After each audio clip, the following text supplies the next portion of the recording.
hoy hablaremos de los mecanismos de solución de controversias contemplados en los tratados comerciales internacionales de los que México es parte. La solución de los conflictos, la solución efectiva de los conflictos en las relaciones comerciales internacionales es fundamental para asegurar el flujo adecuado de servicios, de mercancías y de los negocios, digamos, en una relación comercial internacional. Existen diversos mecanismos que van desde los medios alternativos de solución de controversias conocidos como la mediación, la conciliación, los buenos oficios y las consultas, hasta llegar a mecanismos arbitrales, los denominados paneles o páneles de solución de controversias internacionales. Existe un marco, digamos, general de solución de controversias, que es el que está reconocido e integrado en el entendimiento de solución de diferencias de la Organización Mundial de Comercio. Ese es un mecanismo al cual pueden acudir los estados, miembros de la Organización Mundial de Comercio, cuando consideran que alguno de los derechos contemplados en el GATT y en la OMC, en la Carta de La Habana, el Acuerdo General sobre Aranceles, Aduaneros y Comercio y la Organización Mundial de Comercio, ha sido vulnerado o no ha sido respetado. Es un mecanismo que ofrece certeza y que además es de cumplimiento obligatorio. A diferencia del mecanismo anterior que existía con el GATT, el nuevo mecanismo contemplado en la OMC es un mecanismo que permite a las partes, o permitía a las partes, asegurarse del debido cumplimiento. Digo permitía porque actualmente este mecanismo de solución de diferencias en el nivel de apelación está detenido, está atorado. ¿Por qué? Porque no se han hecho las designaciones, los nombramientos de los árbitros o jueces de apelación para dicho mecanismo. En ese sentido, esperemos pues que pronto se pueda liberar. El Estado mexicano, junto con los gobiernos de otros países, negoció un mecanismo específico de apelación, de revisión, a fin de desatorar los procedimientos en los cuales estaban interviniendo. Acaba de publicarse en el mes de abril dicho mecanismo y se puede localizar, se puede consultar el documento en la página oficial de la Organización Mundial de Comercio. Pero existen otra serie de acuerdos, los acuerdos comerciales regionales, acuerdos que se han celebrado y que están registrados en la Secretaría de la Organización Mundial de Comercio, o bien estuvieron registrados en su momento en el GATT, y que se refieren a la creación y establecimiento de zonas de libre comercio, uniones aduaneras e inclusive uniones económicas, como es el caso de la Unión Europea. Tenemos entre esos tratados al Tratado de Libre Comercio de América del Norte, al Tratado de Asociación Transpacífico o TIPAD o CPTPP. Tenemos también a los acuerdos que tenemos con Centroamérica, a la Alianza del Pacífico, etc. Son acuerdos que contemplan mecanismos específicos de solución de diferencias. Hablemos o pensemos en el más conocido o el más cercano para todos nosotros y el más utilizado por México y por los particulares en México. Y es el Tratado de Libre Comercio de América del Norte. En el Telecán se van a contemplar mecanismos generales de solución de controversias, un mecanismo general contemplado en el capítulo 20, que se refiere a la solución de controversias entre partes con mayúscula, es decir, entre estados. Mecanismos de consulta en cada uno de los 22 capítulos del tratado y dos mecanismos específicos muy importantes. Un mecanismo para inversiones contenido en el capítulo 11, que es un mecanismo arbitral que permite que un inversionista pueda llevar a arbitraje al gobierno del estado receptor de la inversión, en el caso de violación de algunos de los compromisos contenidos en el propio capítulo 19 del tratado, y el mecanismo contemplado en el capítulo 19 del Tratado de Libre Comercio. Quizás uno de los capítulos más importantes, si no es que el más, del tratado, el último en ser negociado del Telecán, y que permite la revisión arbitral de las resoluciones dictadas en materia de remedios comerciales, es decir, antidumping y antisubsidios.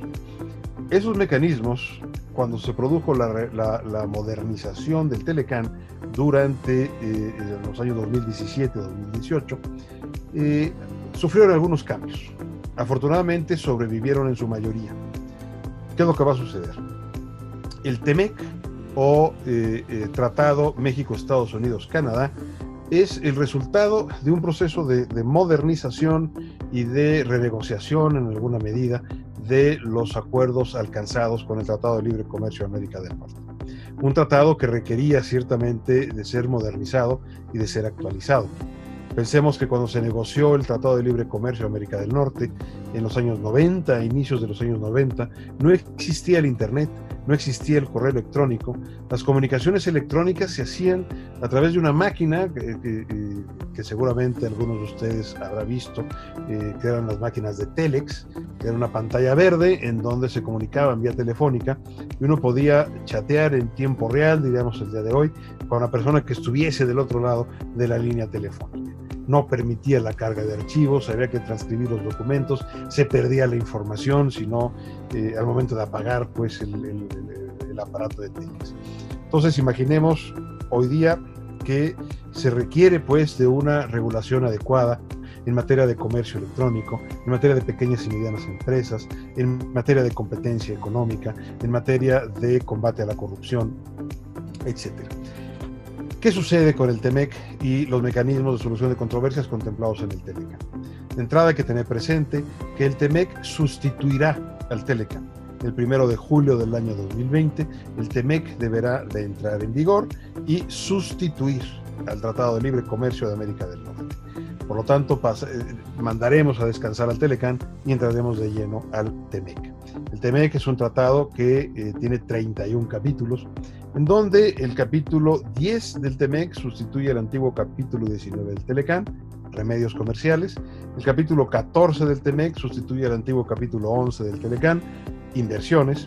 Y el capítulo 31 del TEMEC sustituye al antiguo capítulo 20 del Tratado de Libre Comercio de América del Norte. ¿Qué va a pasar? ¿Hay cambios o no hay cambios en esos capítulos? En la parte de remedios comerciales vamos a mantener exactamente la misma regulación. Los cambios son mínimos, solamente habrá algún cambio en materia de notificaciones por vía electrónica, pero nada más.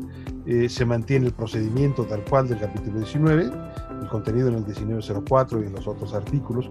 Se están ahorita redactando las reglas de procedimiento para ese mecanismo del capítulo 10. Afortunadamente logramos mantener lo que ahora es el capítulo 10 del TEMEC. El gobierno mexicano en el proceso de negociación ya había renunciado a ese capítulo 19, gracias a que Canadá lo saca adelante y que México había advertido de que si Canadá lo sacaba adelante nos montaríamos en ese triunfo. Es que logramos tener en el TEMEC ese capítulo 10. Enhorabuena pues para la industria mexicana, porque es un capítulo que permite defenderse en contra de investigaciones antidumping y antisubsidios en los mercados de Estados Unidos y Canadá, y como importador defender las propias importaciones en los mismos supuestos. Capítulo 14 de inversiones del TEMEC, antiguo capítulo 11 del TEMECAN, ese sí que va a tener cambios graves, cambios importantes. Se reduce de manera sustancial la posibilidad de llevar asuntos a arbitraje internacional en contra del Estado receptor de la inversión. ¿Por qué? Porque el gobierno de Estados Unidos no quería y no quiere hacerle fácil la inversión en el extranjero a sus nacionales, a sus propias empresas. Prefiere que esa inversión se quede en casa. Por lo tanto, retira esas redes de protección que significaban el capítulo 11 para todos, y tenemos un capítulo 14 con serias limitaciones respecto de la protección de la inversión extranjera. Habrá que ver qué nos dice la experiencia con el paso del tiempo. Y finalmente, el capítulo 31 de solución de controversias del TEMEC es un capítulo que reproduce el antiguo capítulo 20 del Tratado de Libre Comercio de América del Norte y tiene algunas modificaciones interesantes. Se establece la posibilidad de presentar escritos amicus curiae al panel internacional que se establezca. Se establece la necesidad de la transparencia en el procedimiento, de manera que se pueda acudir a las audiencias. Se establece además el que no pueda trabarse el mecanismo. ¿Qué sucede? En el antiguo capítulo 20 del TELECAN, el mecanismo podía trabarse si una de las partes no designaba a su árbitro. Y de hecho así sucedió. Se llevaron 3 procedimientos de capítulo 20 en el tratado, dos entre México y Estados Unidos, los cuales ganó México, que fueron el autotransporte de carga y las escobas de mijo, y se plantó un cuarto caso que era la interpretación de el capítulo azucarero o el tema del azúcar en el comercio binacional México-Estados Unidos. El gobierno estadounidense no nombró al panelista, al árbitro que le correspondía, y con eso congeló el procedimiento. Bueno, pues actualmente el actual capítulo 31 del TEMEC destraba esa situación. Permite que si una de las partes no nombra a su árbitro, sea la contraparte la que haga el nombramiento en su lugar. El mecanismo de nombramiento se deja a las reglas de procedimiento, mismas que están todavía en proceso de elaboración y de acuerdo entre las partes. Ese mecanismo de solución de controversias es un mecanismo que permite a las partes del TEMEC acudir ya sea a la OMC o bien al propio TEMEC. En la situación en la que se encuentra actualmente el mecanismo de solución de controversias de la OMC, pues nuestro actual capítulo 31 será de especial importancia. Será de especial importancia porque permitirá al Estado mexicano defender sus exportaciones a los mercados de Estados Unidos y de Canadá. Los 34 capítulos que integran al TEMEC ofrecen pues una nueva perspectiva de las relaciones comerciales internacionales de México. Tengamos presente también que recientemente se finalizó la negociación de la modernización del Tratado de Libre Comercio entre México y la Unión Europea. Uno de los grandes cambios que se incluyó en el TELECUEM fue, ahora sí, integrar un mecanismo de solución de controversias efectivo y funcional. El TELECUEM original lo que hacía era integrar un pequeño mecanismo de solución de controversias que, si no le gustaba el resultado a las partes, pudiesen llevar el asunto a la OMC. Hacía nugatorio pues el procedimiento del propio TELECUEM. Actualmente se negoció ya un mecanismo arbitral, formalmente arbitral, para la solución de conflictos dentro del tratado. Lo que sí hay que tener presente es que depende mucho de la participación, de la intención y de la disponibilidad de los respectivos gobiernos el poder acudir a los mecanismos generales de solución de diferencias. Aquellos mecanismos, o el único mecanismo realmente que está en manos de los particulares plenamente, es en el TELECAN, el capítulo 19 y el capítulo 11.